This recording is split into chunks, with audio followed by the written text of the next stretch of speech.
delikten Orhan Efendi. Senin bozulan yavrun. Senin karın benim. %1 ihtimal.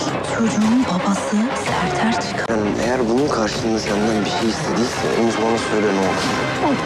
Varsa bu hayatta çocuğunun babasından başka yanında kimsen kalmayacak Pelo. Şartlarını kabul ediyorum. Taksiyesi varmış.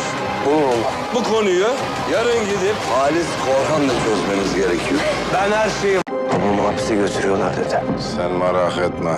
Sağ salim çıkamayacak. İnşallah bu işin sonu kötü bitmez. Torununuzun sağlığınızda o çocuk benim olabilir.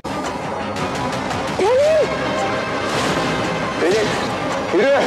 Pelin eşeği Muz diye bir dayı. Hemen o kızı buraya getirin. Nerede? Biri de beni aramayı, biz bu haldeyiz, sen nasılsın demeyi akıl etmemiş. في حين أن القبض على أورهان في اللحظة الأخيرة يخلق دماراً كبيراً للأب والابن، فإن فريد وهو حزين جداً وغاضب يتمرد على سيران لفعله ذلك.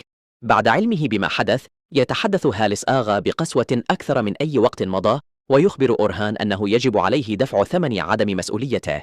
تشعر بلين التي أصيبت بالذعر من وصول سرتار بأنها محاصرة رغم أنها تتجاهل أسئلة والدتها المستمرة.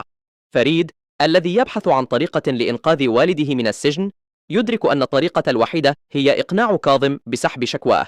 سيران غير السعيدة بالأحداث والمنزعجة من الوضع الذي يعيشه فريد تضطر إلى قبول شروط كاظم مقابل سحب شكواه، بينما يهاجم سرتار الذي يعتقد أن الطفل هو طفله.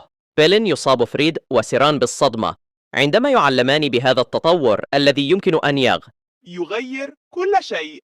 انضمام الممثل مليحو أوزكايا إلى مسلسل الطائر الرفراف بدور أكين.